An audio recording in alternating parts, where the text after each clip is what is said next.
What's up, everyone? You're listening to the beer edition of the Budgets and Brews podcast, where we discuss, chat, and ramble solely about beer. You could join us next week for our finance portion. But for now, let's splash right into this week's beer review.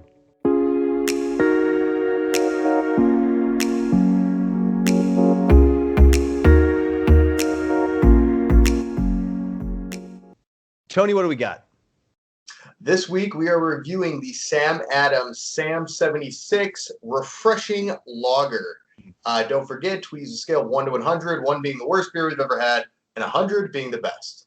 And make sure that you use our lack of knowledge for your entertainment. We are definitely not beer connoisseurs. And if you're listening to the podcast, tune in on YouTube as well. You'll have some better visuals. But first, we're going to go ahead and describe this bottle and the alcohol percentage and the IBUs, which is the International Bitterness Units Scale. And that is 12 that we have on this beer right now. And from my understandings of doing this for a couple times, that's pretty low. So that is not as beery as maybe an IPA or something like that. So 12 was pretty low on that.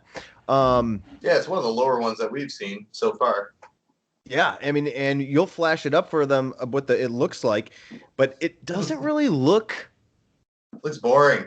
It looks boring. It looks dull. Sam Adams, basic logo, dude. Brewer Patriot at the top.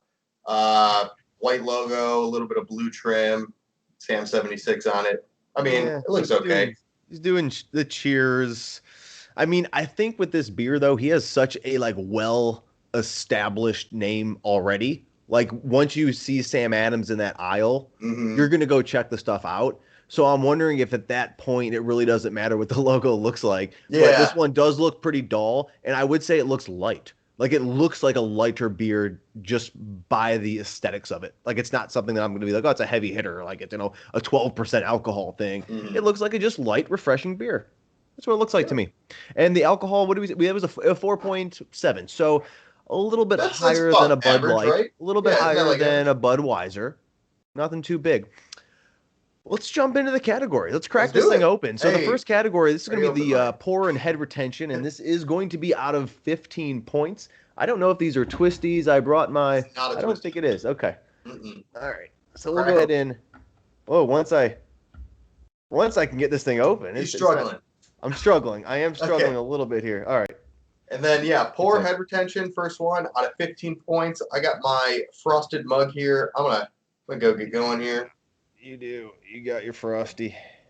Frosty. Well, I thought a little more head in this thing, huh? I was going to say, mine for sure is... Not bad. I don't know.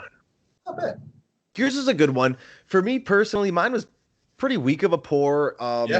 It's rescinding really quickly. The head was probably a couple centimeters, height-wise, and now it's almost fizzled out to where it's pretty much done.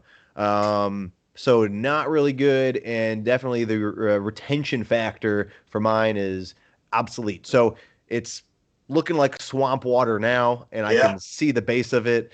I love the bubbles, but as far as the pour goes, for me, not the greatest. So out of 15 points, I'm going to go ahead and rate this one probably an 8. I'm going to give it an 8. 8? I think that's generous for the pour. Almost half. I thought mine was okay. I got there was a nice little bit of head. It has rescinded. It's about half as tall as it used to be. The pour seemed okay. I was worried, when I was pouring it, I was really, letting the beer, slap in the cup, and I wasn't seeing the head that you'd normally see on a beer. But now that it's poured, it looks okay. Not one of the better pours, I would say, but it did better than mine. I'll give it a 9. Yeah. Better than mine. Okay, there you go. One up me. And do you want to bring us in with our first fact? Yeah, sure, of course. So Sam 76 was created in their experimental nano brewery in Boston. It took more than a year of testing and 60 different iterations for them to create this specific beer. So a lot of research and development went into this one. But a lot of beer tasting must have been going in there. That must have been a good job, right? You get to try every one. Not bad. Pretty cool. All right, we'll hop right into the next category, which is going to be our appearance and color. And this is going to be out of 10 points. And See the bubbles. I got some great lights. So this is perfect for me. The bubbles on mine are going crazy. I mean, these things are popping up. I really actually enjoy that. They're small micro bubbles. Definitely carbonated. The top, like I said, it rescinded. I don't have any really foam. A little bit around the rim, and it sort of just looks like swamp water. But the clarity, though, it's very bright golden, and I can see right through it. I actually really like it. It definitely looks like a light beer. It's not thick at all. So if I do say heavy. so, doesn't look right? Heavy. Yeah, and it's not supposed to. It's out of 10 for me. I'm gonna go with an 8. I think this is really good. Yeah, I see like a couple floaties. I don't know if that's like just because my glass is not cleaned. I hope I got a couple. I don't know. I see some floaties in mine. You never know. That might just be like how the beer is brewed. You know, like some specks in there. Definitely a lot of bubbles. It definitely has a very light look for a lager. They call this the refreshing lager, and I would expect a refreshing lager to look like this. Looks very light. Looks very appetizing. It does have a bit of cloudiness in it, but it's transparent. You can see through, but a little bit of haze, almost a little bit of cloudiness. I think it looks great. I'll give it a 9. Okay. Stick with the 9s. 8, 9 for our rating. Yeah, look at that. Look at that. So, the next fun fact we have for you is the Sam 76 actually unites 2 different beer styles. It has the flavor and character of an ale with the clean, crisp finish of a lager. So I'm excited for this. Yeah. But before we could try it, we got to get into the smell, and that is going to be that is going to be out of 20 points. All right. Let's get a good whiff here. You getting anything? It smells very interesting. Yeah, very light. It's not what I expected. It doesn't smell like an ale at all to me. It doesn't smell like an ale. It doesn't smell like I thought it was going to smell like. It smells like a Bud Light. Maybe you get like a little bit of hops, maybe, but I'm not impressed with the smell at all. Out of 20, I'm gonna give this an 11. I'm gonna go smell it again. Mm-hmm. It doesn't smell good. It actually smells like raunchy a little bit for me. Raunchy? Really? Yeah, it smells. I think that's the first descriptor I've ever used, like raunchy as a descriptor before.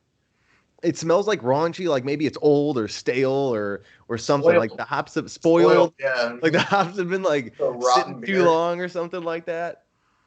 I don't know. It does not smell pleasant to me. I wouldn't say spoiled. I didn't think it did, but you said spoiled. I didn't say spoiled. I said I was just trying to give you a word. Oh, okay. Well, here's a side fact. On the bottle, it does say. It says the freshness matters. Enjoy before month notched. And my month says November of 2020.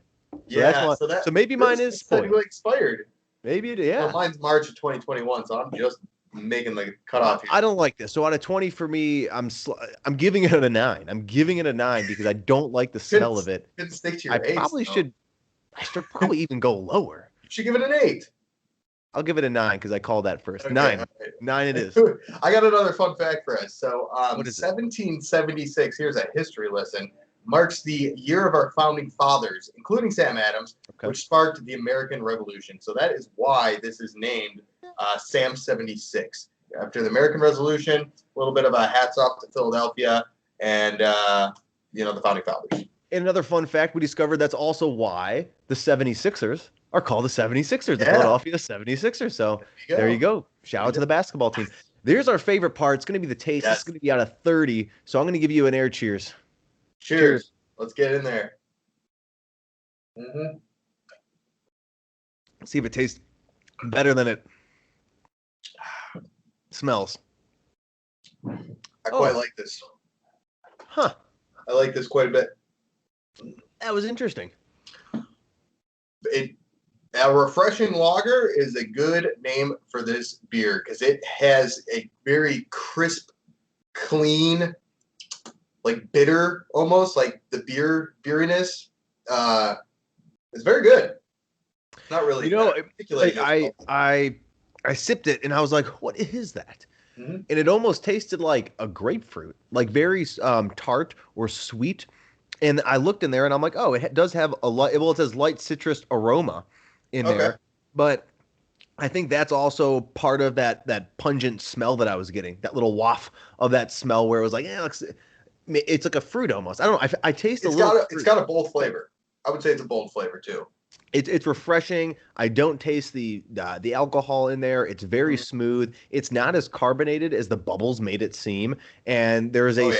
sweet, like I said, it's like a tart flavor in the beer, which I was sort of shocked with. And so it sort of does make it a little unique. Yeah, I think it's really good. I do get the tartness a little bit, that bitterness. You feel it on your tongue. You feel it in your mouth when you're drinking the beer. It has that like beer sting to it. Yeah, Very crisp, very light. very light. It tastes a lot better than I thought it was going to be based on the smell. So out of 30, it's not my favorite beer. You know me, I like bold IPAs and stuff like that, but I'll give it a 23. Like I thought the taste was pretty good out of 30.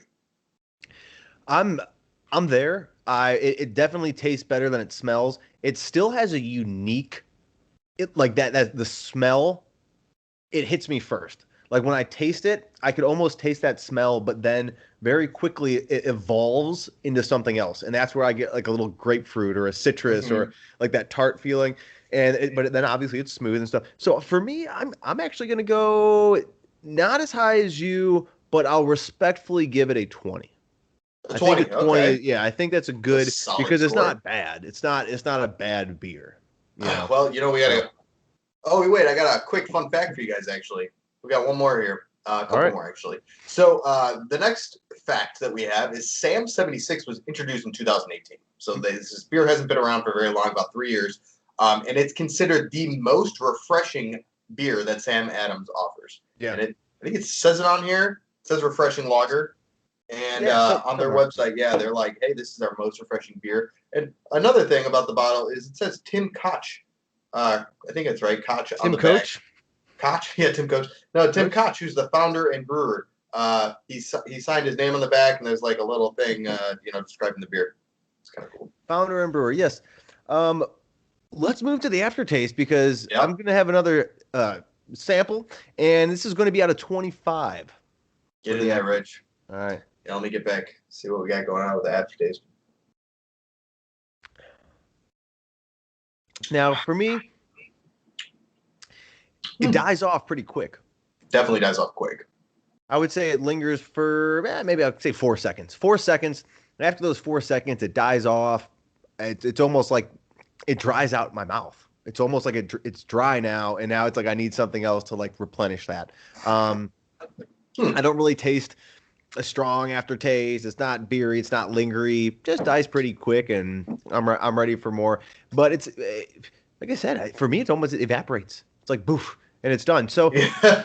I mean, Not much of an aftertaste. it's not much of an aftertaste. Yeah. I don't know if that's what they were going for. So out of 25 to rank this, I'm probably going to give it a 15. No, not probably. Fair. I will. I will give it a 15. I think that's fair. Yeah. I kind of felt the same when I Quick. initially tasted it. For the first sip, I got that real strong, like almost like a lager taste. So it does have like a taste when you're drinking it. But as far as the aftertaste goes, it kind of goes down like water. It's almost Right. like you can kind of tell it's a beer, but it's like one of those Yeah. lighter beers, maybe like a Bud Light Yep. or like a Coors. Excuse me. Whew. Yeah, that's what happens when you drink beer, everyone. But I thought it was okay. The aftertaste. I'm not going to complain about the aftertaste because this doesn't seem like a beer that should have a strong aftertaste. So I Right. think the aftertaste is good for what it is, and it's supposed to Right. be in between an ale and a lager. So I will give it a 19 out of 25. I think it's right where it needs to be. Could be better, a little bit better, but Yeah. I'd say for what it is, it's good. So I got the last fun fact for you. Yeah, According give it to to their us. website, actually, this beer pairs very, very well with these following foods. And I would have Okay. never thought about this, but if we're looking small plates, pigs in a blanket, shrimp spring rolls. If we're talking entrees, we got grilled pork chop, bacon cheeseburger, Mm. grilled hot dogs and brats. And if we're looking dessert, strawberry shortcake and snickerdoodle cookies. I love them all. I'll drink them with, or I'll have them with any beer. But It seems like this is a beer that would pair good with food of any kind, really, because it's not Right. an overpowering taste. So this seems like it would be like a good dinner beer. I don't know about having beer. And a lot of those things, besides the shrimp spring rolls, I mean, the grilled pork chops, grilled hot dogs, brats, bacon cheeseburger, all those are like barbecue stuff, Beer goes good with all that, Yeah, beer, but And I'll give you one more bonus fact.